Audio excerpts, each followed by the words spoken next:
అనన్యని హాస్పిటల్‌కి తీసుకెళ్ళి ట్రీట్మెంట్ జరిపిస్తూ ఉంటే, ఇక అప్పుడే కాంచన చెప్తూ ఉంటుంది కదా! తనకి కొట్టారు అని చెప్పేసి. అప్పుడు కోటేశ్వరరావు తిడతాడు. అలా చెప్తే ఇక్కడ గొడవ చేస్తారు, పోలీస్ కంప్లెయింట్ ఇస్తారు అని అంటూ చెప్పటంతో, మరి ఏం చేయాలి?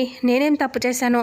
అక్కడ జరిగిందే కదా చెప్పాను అంటే, అవన్నీ చెప్పకూడదు, నోరు మూసుకొని ఊరుకోవాలి అని అంటూ కోటేశ్వరరావు అనటంతో, సరే అని చెప్పి సైలెంట్‌గా ఉంటుంది. ఆ తర్వాత అనన్యకి డాక్టర్ ట్రీట్మెంట్ చేస్తూ ఉంటుంది. ఇక్కడేమో దర్శన్ బెడ్ మీద పడుకొని హాయిగా ఫోన్ చూసుకుంటూ నవ్వుకుంటూ ఉంటాడు. దర్శన్ని చూసి శరణ్య వచ్చి కాళ్ళని ముట్టుకొని దండం పెట్టుకుంటుంది. అప్పుడే దర్శన్ లేచి, ఏంటి శరణ్య ఏం చేస్తున్నావు అని అంటే, మిమ్మల్ని క్షమించమని అడుగుతున్నానండి అని అంటే, ఎందుకు క్షమించాలి అని అంటూ దర్శన్ అంటాడు. అప్పుడే శరణ్య ఇలా అంటుంది, నేను తప్పు చేశాను కదండి, మిషన్లో చాలా పెద్ద తప్పు చేశాను అని అంటూ, అందరి ముందు మిమ్మల్ని అవమానపరిచాను, తిట్టాను, అందరి ముందు మీరు తప్పు చేశారు అని చెప్పి అందరి ముందు మిమ్మల్ని నిందించాను కదా అంటే, అవన్నీ నిజాలే కదా అని అంటూ దర్శన్ అంటాడు. అప్పుడే ఆనంద వచ్చి గుమ్మం దగ్గర నుంచొని వాళ్ళు మాట్లాడుకున్నది వింటూ ఉంటుంది. అప్పుడు శరణ్య అంటుంది, అది కాదండి అంటే, నేను ఇంతకుముందు అవన్నీ చేశాను, నిజంగానే చేశాను కదా, అప్పుడు నువ్వు బాధపడ్డావు, ఇప్పుడు మరోసారి గుర్తు చేసావు అంతే కదా అని దర్శన్ అంటాడు. అది కాదండి, నేను లహరి విషయంలో తన గురించి తెలియగానే ఇంకేమీ ఆలోచించలేదు, ఇంకా తనకి న్యాయం జరిగేలా చేయాలి అనుకున్నాను, నేను వెళ్ళిపోతేనే తనకి మంచి జరుగుతుంది కదా అని చెప్పి వెళ్ళిపోవటానికి నిర్ణయించుకొని మీ మీద అలా నిందలు వేశానే కానీ కావాలని కాదండి అంటే, నాకు తెలుసు శరణ్య, నువ్వు నీ గురించి కాకుండా పక్క వాళ్ళ గురించి వాళ్ళు జాగ్రత్తగా ఉండాలని చెప్పి నువ్వు ఆలోచిస్తావన్న సంగతి నాకు తెలుసు కదా, అయినా ఇందులో తప్పేముంది, అయినా లహరి గురించి తన క్షేమం గురించి నువ్వు ఆలోచించావు, అంతేకాదు నువ్వు ఇక మీదట మళ్ళీ ఎప్పుడైనా ఇలాంటివి చేయాలి అనుకుంటే నాతో ఒకసారి చెప్పు సరేనా అని అంటే, శరణ్య సరేనండి అంటూ చెప్తుంది. ఇక పక్క నుంచి చూస్తున్న ఆనంద చాలా సంతోషపడుతూ వాళ్ళిద్దరిని అలా చూస్తూ ఉంటుంది. దర్శన్ ఇలా అంటాడు, శరణ్యతో, చూడు ఇంకెప్పుడు ఇలా నీకు నువ్వు శిక్షించుకోకు, ఒకవేళ నాకు చెప్పావు అంటే నేను కూడా నీకు హెల్ప్ చేస్తాను కదా అంటే, సరేనంటుంది శరణ్య. ఇక వాళ్ళిద్దరూ మాట్లాడుకుంటూ ఉన్నారు సంతోషంగా అని చెప్పి ఆనంద బయట నించుంటుంది. అప్పుడే శరణ్య బయటికి వస్తుంది. రాగానే ఆనంద నవ్వుతూ నించొని ఉంటుంది. అత్తయ్య గారు అని అంటూ అంటే దర్శన్తో అంటుంది, అత్తయ్య గారు కూడా నన్ను చాలా బతిలాడారు, అయినా వినకుండా పిచ్చి దానిలో అత్తయ్యని తిట్టాను అని చెప్తుంది కదా. అవన్నీ తలుచుకుని ఆనంద నవ్వుకుంటూ ఉంటుంది. శరణ్య బయటికి వచ్చి, అత్తయ్య గారు అంటే ఏమైందమ్మా, మీరిద్దరూ ఇలా సంతోషంగా ఉండటం నాకు చాలా సంతోషంగా అనిపిస్తుంది, మీరిద్దరూ ఇలా మాట్లాడుకుంటూ కలిసిమెలిసి ఉండాలి అని అంటే, సరే అత్తయ్య గారు అని అంటూ చాలా సంతోషంగా చెప్తుంది. దర్శన్తో ప్రేమగా ఉండు, వాడితో ఇలా ఉంటే నచ్చుతుంది అని ఆనంద్ చెప్పి వెళ్ళిపోతుంది.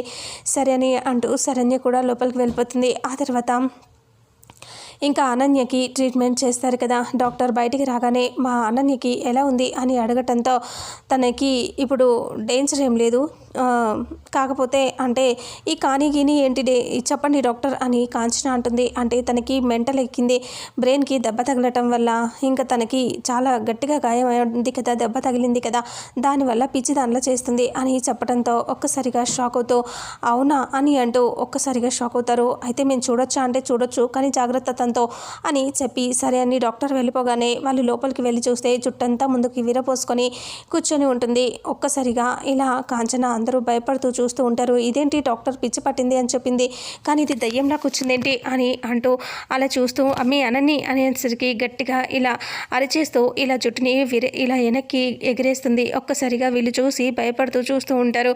ఇంకా అనన్య పిచ్చి దానిలాగా యాక్టింగ్ చేస్తూ ఉంటుంది. అనన్యని చూసి ఒక్కసారి భయపడుతూ, కాంచన ఏందమ్మి నీకు పిచ్చి పట్టిందా దయ్యం పట్టిందా అని అంటూ ఉంటుంది. ఇక అప్పుడే అనన్య అలా చూస్తూ నవ్వుతూ ఉంటుంది.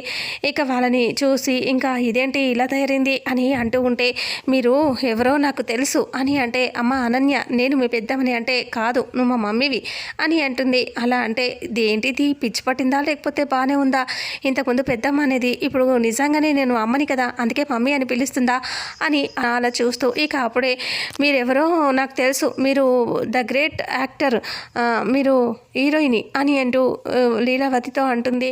ఇంకా మీరు హీరోయిన్ పేరు చెప్తుంది. ఇక అప్పుడే షాక్ అవుతారు. ఇక ఆ తర్వాత ఆనంద భర్తని చూసి మీరేమో అని అంటూ ఉంటే, చెప్పమ్మా నన్ను గుర్తుపట్టావా అంటే, మీరేమో ఏమేంటి అంటే మిమిక్రీ ఆర్టిస్ట్ మీరు అని చెప్పడంతో ఒక్కసారిగా షాక్ అవుతారు.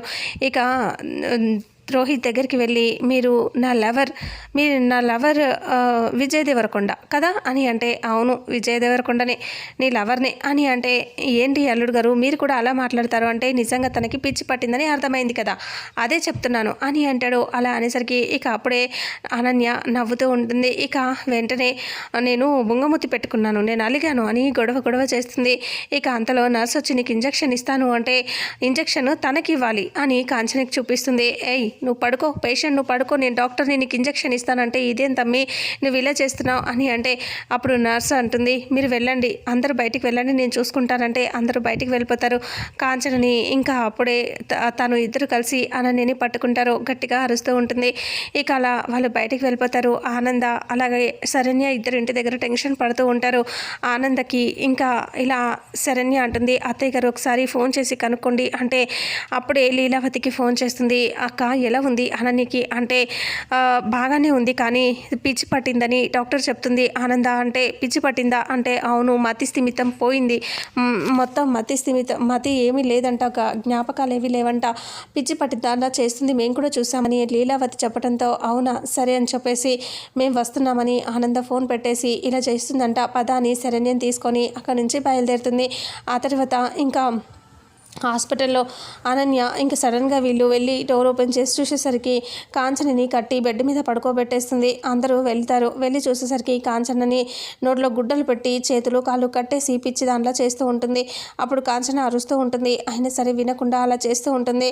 తనని చూసి ఒక్కసారిగా మీ పేషెంట్కి బాగాలేదు, తను పిచ్చిగా వాగుతుంది, అందుకే నోట్లో గుడ్డలు పెట్టా అని మళ్ళీ చూడండి ఎలా అరుస్తుందో అని నోట్లో నుంచి తీస్తే, ఇంకా నన్ను వదిలిపెట్టమని చెప్పండి వదిన గారు, ఇది నన్ను చంపే ఇలా ఉంది అని కాంచన అంటుంది. మళ్ళీ నోట్లో గుడ్డ పెట్టి అనన్య ఇలా అంటుంది చూసారా ఈ పిచ్చిది ఎలా చేస్తుందో, దీనికి బాగా పిచ్చి పట్టింది, అందుకని ఈ అమ్మాయికి చాలా సీరియస్గా ఉంది, చాలా పెద్ద ఆపరేషన్ చేయాలి అని అంటూ ఉంటుంది అనన్య. అంతలో డాక్టర్ వస్తుంది. ఏంటి డాక్టర్ ఇలా అంటే, తనకి పిచ్చి బాగా పీక్స్లోకి వెళ్ళిపోతుంది, ఎర్రగడ్డకి తీసుకుపోండి, ఇక్కడ ఇలాంటి పేషెంట్స్ ఉండటానికి వీల్లేదు అని చెప్పడంతో అవునా మరి ఎలా డాక్టర్ అంటే, ఏం లేదు వెంటనే తీసుకెళ్ళాలి, అక్కడైతేనే బాగవుతారు, ఇక్కడ ఉంటే వాళ్ళు నార్మల్ మనుషులు అవ్వలేరు అని చెప్పడంతో సరేనంటారు వాళ్ళు. ఇక అంతలో డాక్టర్ ఇది మా మనిషి చూడండి ఎలా అయిపోయిందో, నా కూతురు ఇది, దీన్ని ఎక్కడనో ఫారెన్ పంపిద్దామంటే ఇప్పుడు ఎర్రగడ్డకి పంపించాల్సి వస్తుంది, నేను దీనిని ఆకాశంలోకి పంపిద్దామనుకున్నా, ఏదేదో స్పేస్లోకి అని ఏదేదో చెప్తూ అరుస్తూ ఉంటుంది. అనన్య మాటలకి అందరూ షాక్ అవుతారు. ఇక ఆ తర్వాత ఇంటికి శరణ్య అంటుంది అత్తయ్య తను తప్పే చేసుండొచ్చు, తప్పు గురించి తర్వాత ఇప్పుడు పిచ్చి పట్టింది కదా ఇంటికి తీసుకెళ్దాం అంటే సరేనంటుంది. ఆనంద లీలావతితో చెప్తుంది అక్క ఇంటికి తీసుకెళ్దామంటే సరేనని అందరూ కలిసి ఇంటికి బయలుదేరుతారు. ఇంటికి వెళ్ళగానే కారులో నుంచి దిగిన తర్వాత ఇది నాది కదా, నా ఇల్లు కదా, నా సొంతం కదా అని అంటుంది అనన్య. అప్పుడే రోహిత్ ఇలా అంటాడు ఇది మాత్రం బాగా తెలుస్తుంది, ఇది నీది నీ సొంతం అని చెప్పి బాగా క్లియర్గా ఉన్నావు అని అంటూ ఉంటే ఇక అప్పుడే అందరూ అలా చూస్తూ ఉంటారు. ఇక ఆనంద నవ్వుకుంటూ ఉంటుంది. నీ సొంతమా, ఇది నీ సొంతం కాదు అందరిది అని అంటాడు రోహిత్. ఆ తర్వాత ఇంట్లోకి వెళ్తూ ఉంటారు. నన్ను ఎత్తుకో అని అంటూ రోహిత్ని అంటే రోహిత్ కోపంగా చూస్తాడు. అమ్మ అల్లుడు గారు నీ మీద చాలా కోపంగా ఉన్నారే, నువ్వు రా అని చెప్పి కాంచన అంటే, అయితే నువ్వు నన్ను ఎత్తుకో అంటే ఇప్పుడు ఎత్తుకోవటం కాదు కానీ పద అని ఇంట్లోకి వస్తారు. గుమ్మం దగ్గరికి రాగానే అందరూ వెళ్ళిపోతూ ఉంటే మీరేంటి అలా వెళ్ళిపోతున్నారు, ఈ కాంచన మీ కోడలికైతే మళ్ళీ దిష్టి తీస్తారు కానీ తనకి తీయరా అని అంటంతో ఆనంద కోపంగా చూసేసరికి కాంచన సైలెంట్ అయిపోతుంది.